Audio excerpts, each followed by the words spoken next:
Steven Spielberg first had the idea, like, after Nedry died in the first movie, we saw that shot of the mud covering the shaving cream can. That was supposed to symbolize something about people going back to the island to try and retrieve the can. But after Michael Crichton made another novel that was something completely different, Spielberg knew that he was going to have to make a movie that was completely different. So we got this. As far as positives go, it's, again, a lot of really good camera work, great animatronic work too, like with the baby T-Rex. The baby T-Rex is really well done. What else? Oh yeah, Richard Attenborough was in this movie. I think this is one of the last movies he was ever in, actually. Yeah, he was in it for only like 2 scenes, where the first was in his estate. The other one was at the very end, where the bull T-Rexes and the infant are back on their journey to San Diego. I mean, Isla Sorna, and he says life will find a way. That was really well done. The ending to this movie is probably the best one in the franchise. And then there's the tone of this movie. This is without a doubt the darkest movie in the franchise.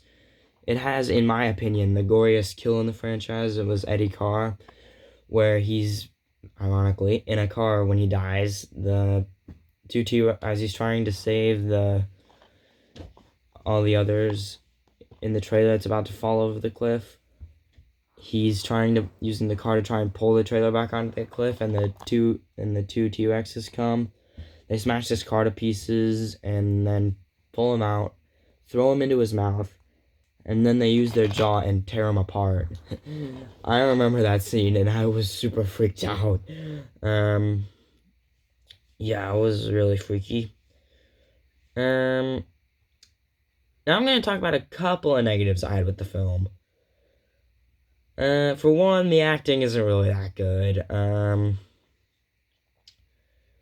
I felt like that, and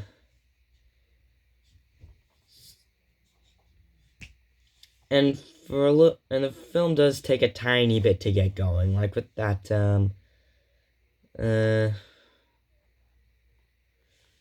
the pacing is off in quite a few places. It didn't have as many. One of the most iconic animals in the series, the Velociraptor, we didn't get to see much of them, but they did have a really cool design when we did see them. The tiger stripe with the males. Actually, it was only the males who had that. So I wish we could have gotten a little more screen time dedicated to the raptors. Oh yeah, this is the series' first introduction of the Stegosaurus in the movie canon. It already made appearances in both novels before this movie came out.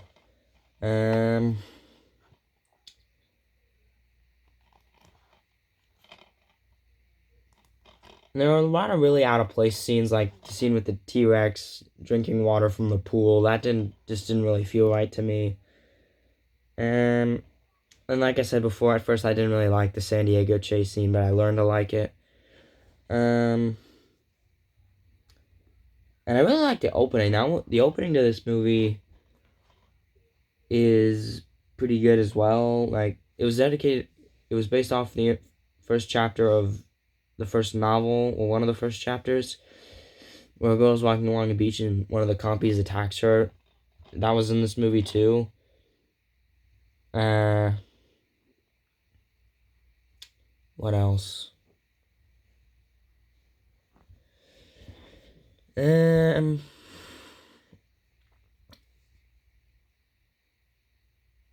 What else is there that I don't like about this movie?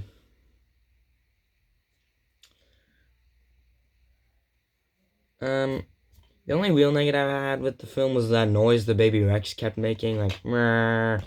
It was really annoying, like, when it was being carried back to the trailers. That just felt really annoying. It was making my ears bleed. All in all, it's a really great movie. It's a really good sequel. Most of the time, you hardly get good sequels. Well, this is somewhere between a good and a bad sequel. Again, I'm on the positive end with this movie. The It also has the longest runtime out of all the movies, so that might be another reason why people hate it. One reason why it isn't as good, actually, now that I think of it, it isn't really this movie's fault. It's just that the first Jurassic Park got there first. So we already knew what to expect. Dinosaurs chasing humans, yeah. Again, it became the highest grossing film of all time until Titanic was released. And this is also the first time we see the Pteranodons in the film series. They'd gotten a few toys before this movie came out. Oh, by the way, this is Clayton Fioriti's favorite version of the animal in the series so far. My favorite version is the ones in Jurassic Park 3. The ones that had the teeth in their beaks and they were in the giant bird cage thing. But yeah, I'd recommend you give this one a watch. It's pretty fun. This is actually one of the last after Indiana Jones, this is the last sequel that Steven Spielberg ever directed, I think. But still, he did a pretty good job. Anyway, guys, I'm going to end it there. If you enjoyed this video, leave a like, subscribe, tell a bunch of people about me, and I'll see you guys next time. Bye, everyone.